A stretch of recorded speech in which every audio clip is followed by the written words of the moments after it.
When was the last time during the general presidential election did you see two President Kennedy debating face to I face? remember. I remember it was 2017. 2017. The last time I saw a presidential debate. 2017 2017. was the president between who? Yeah. We are Yeah. It Baka was. debated. It was President Boaka. It was Alexander Comis. It was Benana Ure. It was Alex. We are No, not listen. called. We are me. No, no, no, no. I haven't. No, it's impossible, bro. You cannot see. You cannot see. Bro, when we're talking about all these men that you call, the only person that was, a real competition in that debate was Baka. All the men were they were only there to, they were using Baka's popularity to try to gain more momentum for their own party. That's why they went to that debate. John Weir did not go to that debate because he know I ain't got to go to that debate because I have the popularity already. I will stay here. And this is what I'm saying, right? And Baka also had the popularity. Baka had the popularity to win 2017, 100%, right?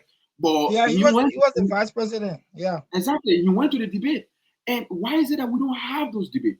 When you see Kumin going, Kumin get 1%. The last election he got 1%. And I think 2017 even got less than that. But now Euro was nowhere to be found. You know what I'm saying? So these are people that they don't even matter. They just participating in the presidential election to grow their popularity. But presidential debate should not be for that. It should be for like letting the people know that this is what we need, opening the people's eyes to what you have seen and what you are able to offer. Not to, how do you call it, try to Oh, but persuade but them. but but I want to know, why do you think former president have not been into presidential debate? This What is do you what I'm think? thinking. First of all, I would say that again, the same thing. I think it has something to do with freedom of speech. That is number one. Then Freedom of uh, speech. yes, it has a lot to do with freedom of speech. Freedom of speech Bro, is not just like listen bro, now. listen, Freedom of listen. speech. You and myself. You and myself. Listen, no, no, no, no. Listen. You and You myself. ask We, you ask me to answer your question, and I say bro. one I word, know. and I know you're gonna repeat. You been repeating this answer I over did and not. over. I'm not repeating anything. You have to wait. This has something to do with the presidential candidates. They are different from ordinary people in the street. All I've been saying is about ordinary people in the street. Now we're talking about presidential candidate and why it had to do with freedom of speech. If freedom of speech was being practiced in Liberia for God knows how long, presidential candidate will be way more. In fact, they will not just be comfortable, but they will be forced. It will be an obligation to honor those stage.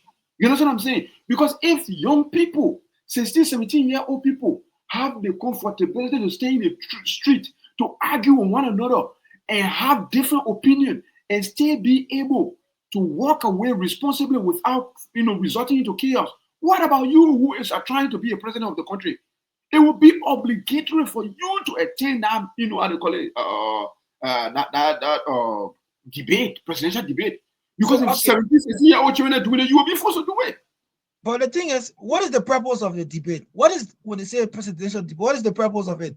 It It's is to tell mhm, your constituents why they should vote for you. Is to convince them, right? To yeah, to lay, to lay out the basic, show to the yeah, people how you can change, yeah. the country, or how you can improve the country, right? hmm Yeah, thank you. Now, lot of the voters, they don't care about these things. They don't. I mean, It's not. It's not a fault because they don't have the kind of confidence among themselves. So those who are aspiring to become leader, they shouldn't come and tell the people what they would do for them. And in fact, these are the kind of things we young people now we should be looking at. We should be holding people here reliable for what they say. I don't think that they don't care about these things. I think that they care about it, but they don't know about it. You know what I'm saying? They Who don't don't know know about about it. it? Who They who don't who know don't? how effective it is. I mean, they don't know how powerful their votes are. You understand what I'm saying? They don't know how powerful their votes are. So they just feel like, oh man, I made a president, man. I made a president until the next 6 years. They feel like majority of Liberians feel like the moment you vote, you're in until the next 6 years, anything that I may do that go finish, how they call it, allowing it, finish happening. This is all they know is suffering. They don't know that their vote is powerful enough to change the entire state of Liberia, the entire condition. They don't know that. And until you can educate them that your vote is powerful, that your vote can change the entire condition of the country, the condition of your family, and your children's children to come. We don't give a damn about election vote. We don't even know how important vote is.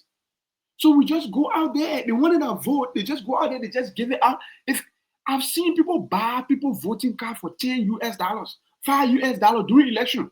I'll buy a voting card. You understand what that means? And somebody can buy a voter card for $5, $10.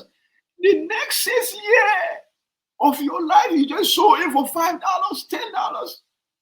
The next 6 years of your children's life, if you are a family man, you are a family woman, you have children, you selling your voter card for $5, $10. Your children in 6 year future, you finish selling them for $5. So, people don't know the power of their voices, they don't know the power of their vote. And I think the government intends to keep it that way, because if the Liberian people get to understand the power of their voices and the power of their votes, even after election, we'll still be running behind the politician that we have put into power to hold them accountable, not biasly to say that, oh, I'm an opposition, so let me go hold the ruling party accountable now. And no, you hold them accountable, and for doing wrong thing, and if they do right thing, you also praise them for it. This is what it means to actually utilize your vote and your voice as a patriotic citizen.